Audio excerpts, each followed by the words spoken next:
Comment aborder le sujet de la mythologie dans les mangas sans commencer par les légendaires chevaliers du Zodiaque ou encore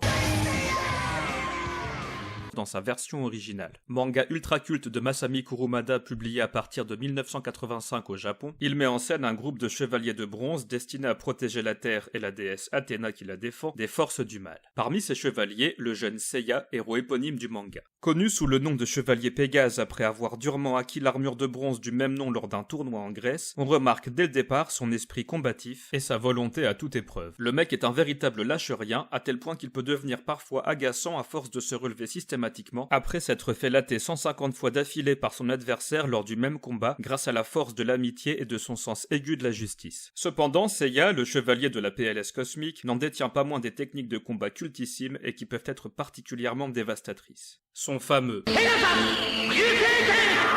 qui lui permet de balancer une centaine de coups de poing à la gueule de son adversaire et même partout ailleurs à la vitesse du son, et son évolution qui consiste à rassembler tous ses coups de poing en un seul, en mode fisting astral. Parfois, quand il a pas trop la flemme, il dessine avec ses poings la constellation de Pégase avant d'attaquer. Nous allons nous intéresser à l'histoire et à l'origine de ce cheval ailé dans la mythologie grecque. Souvent représenté dans une robe blanche, Pégase voit le jour dans des conditions très particulières. Tout commence avec l'histoire de Persée, figure héroïque et accessoirement demi-dieu, et de Méduse, la terrifiante Gorgone, championne olympique de baston de regard. Persée sera destiné à affronter ce monstre à la chevelure de serpent et le vaincra en lui coupant la tête. Du sang jaillissant de son corps décapité, tel une fontaine vermeille, naîtront Pégase et son frère Chrysaor. Malgré l'absence de test de paternité, on leur attribue Poséidon comme père. Take off that mask. You don't need it. What do you think you'll see if I do? The face of my son.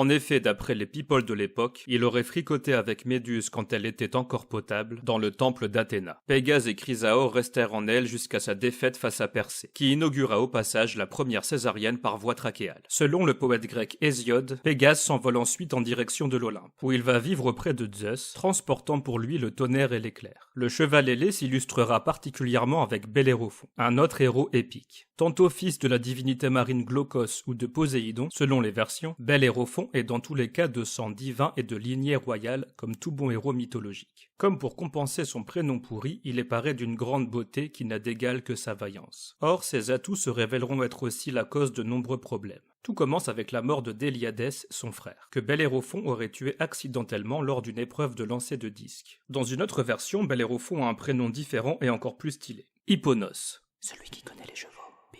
Lors d'une partie de chasse, il confond son pote du nom de Belléros avec une biche, et décoche une flèche qui lui sera mortelle. Il y a le bon chasseur, puis il y a le mauvais chasseur, il y a le viandard, puis il y a le non-viandard. Suite à cet événement tragique, Hipponos sera renommé Bellérophon, qui signifie le tueur de Belléros. Bitch. Dans les deux versions, bien que ce fût un triste accident, il est banni de sa ville et se retrouve à Corinthe, où il est accueilli par le roi Proétos, qui lui offre généreusement l'hospitalité et qui le purifie de son crime. Sténébé, la femme du roi, tombe amoureuse de lui dès qu'elle l'aperçoit. Elle tente de le pécho, mais Bellérophon lui met un stop direct. Il ne veut certainement pas trahir la confiance du roi et salir l'honneur de l'accueil qu'on lui a réservé.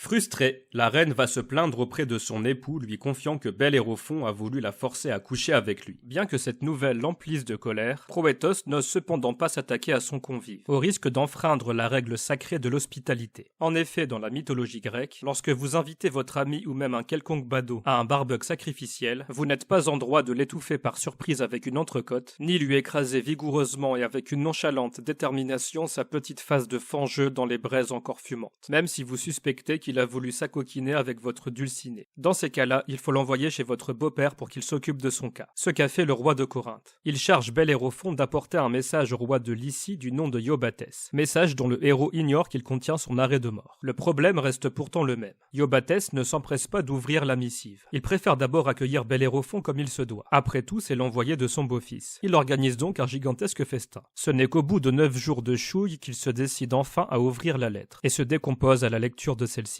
Comment peut-il tuer un homme qui a partagé sa table, un homme avec qui il a bu et ri, un homme avec qui il a échangé tant d'histoires de chasse et de combat, un homme si adroit au beer-pong? Iobates va donc trouver un stratagème. Demander à son invité de s'occuper de la terrible chimère cracheuse de feu qui dévaste les contrées de son royaume. Bellérophon accepte. Et pour parvenir à vaincre ce monstre, il va tenter de dompter Pégase. Il sait très bien que sans cette monture volante à la fois robuste et véloce, il va se faire one-shot par la chimère. Malheureusement pour lui, l'animal ne semble guère aisé à approcher. Il va donc consulter un oracle qui lui conseille de dormir dans le temple d'Athéna. Décidément, tout le monde squatte chez elle.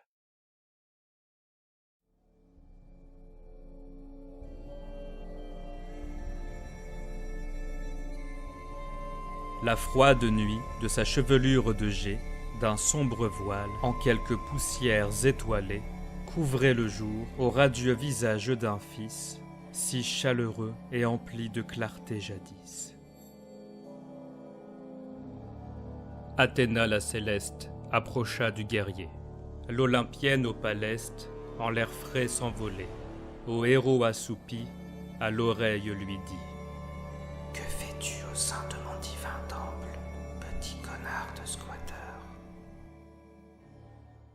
Surpris, à moitié éveillé, Bellérophon commençait à balbutier une réponse mais fut coupé aussitôt par la déesse. « Pas besoin d'explication, je sais déjà pourquoi tu es là. Ça me faisait juste plaisir de t'insulter parce que j'en ai marre que des gens viennent crécher chez moi sans prévenir. Tu as de la chance, je connais ton daron, c'est mon oncle. » Sur ces tendres mots, elle lui confie une bride d'or qui lui permettra de dompter le cheval. En plus de cela, elle lui conseille de sacrifier un taureau en l'honneur de son père, Poséidon. Bellérophon s'exécute et parvient, grâce à la bénédiction d'Athéna et de Poséidon, à s'approcher du roi des chevaux et lui passe le frein d'or. Enfin, Pégase était devenu sa monture.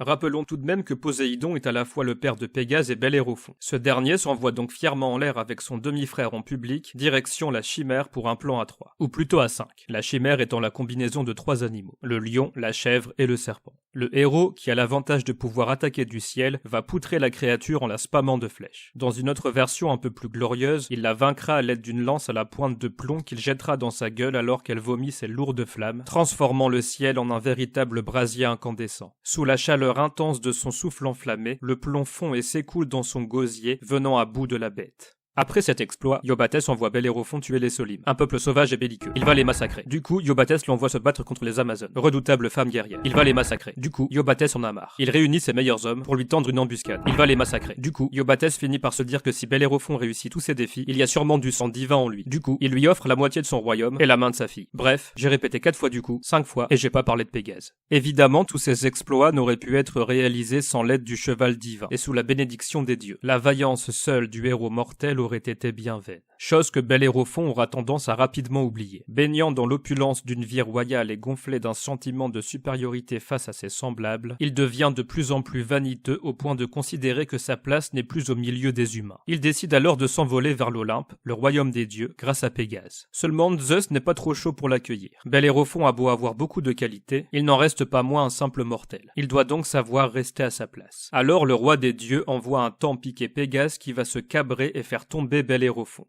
Selon les versions, soit il meurt écrasé comme une merde dans sa chute, C'est vraiment un gros tas de merde. soit il se blesse gravement et finit par errer sur terre, boiteux et aveugle, comme une merde. Et ouais mon pote, t'as voulu faire le malin avec tes petits exploits d'être humain fragile, et moi je t'ai détruit avec un insecte. Next player. Pégase, quant à lui, sera transformé en constellation par Zeus en guise de récompense pour toute l'aide qu'il a apportée. À travers ces récits épiques, on constate que le cheval divin n'est cantonné qu'au second plan, voire ne fait partie que d'un infime passage. Autant pour l'histoire de Bellérophon que celle de Persée. Et pourtant, il jouit d'une bien plus grande popularité que celle des deux héros depuis l'Antiquité grecque jusqu'à aujourd'hui. Surtout au sujet de Bellérophon, qui semble encore payer sa vanité. Après avoir chuté dans le vide, c'est aux oubliettes qu'il est tombé. Mais pour quelle raison Pégase est-il si populaire ? Sans doute grâce à sa haute valeur symbolique. En effet, on peut dire que le cheval, de manière générale, incarne à la fois la fougue, la robustesse, la puissance, la vitesse et l'élégance. Dotez-le d'ailes majestueuses, et cette idée de célérité et de force n'en est que davantage accentuée, en plus d'ajouter une grâce aérienne et de la légèreté à la prestance naturelle du cheval. On imagine bien Pégase virevolter aisément dans les airs, puis fondre comme l'éclair sur son adversaire tel un aigle sur sa proie. D'ailleurs, Seiya, lors de ses combats, la plupart du temps face à un ennemi beaucoup plus puissant que lui, incarne lui aussi toute cette symbolique. Il fait preuve d'une résilience extrême en encaissant des attaques dévastatrices et parvient même à trouver la force de se relever pour continuer à faire face à son adversaire. Mieux encore, non seulement il tient debout, mais il devient encore plus puissant. Quand il se jette avec impétuosité sur son ennemi, il flotte dans les airs pour lui asséner une attaque à la vitesse et à l'impact encore plus impressionnant qu'au départ. C'est lors de ces moments de transcendance que Seiya s'illustre véritablement avec classe. Il ne semble même plus humain. Il se rapproche de l'être divin qui va faire s'abattre son courroux sur un adversaire souvent bien trop arrogant. Évidemment, cheval ailé ou non, on retrouve ce profil de héros dans tous les Neketsu. L'objectif n'est pas tant de dire que Seiya présente toutes ses valeurs grâce à Pégase, dans la mesure où elles sont inhérentes à son personnage. Elles sont ancrées dans sa chair dès le départ, et se dévoileront lors de son parcours initiatique. Le but consiste plus à mettre en relief le parallèle fort qui existe entre les deux. Peut-être est-ce pour cette raison que le jeune héros est associé à la constellation de Pégase. D'ailleurs, au-delà même du parallèle qu'on peut faire, à partir du moment où Seiya s'approprie l'armure de Pégase, qui au passage est une armure vivante, ce qui n'est pas anodin, tous les deux deviennent liés et ne font même plus qu'un dans les moments les plus difficiles. Lorsque Seiya revêt l'armure de Pégase, à son tour, elle le porte. Tout comme Bellérophon a été porté par le cheval pour réaliser ses exploits. Les parallèles ont fini par se confondre pour former une flèche étoilée.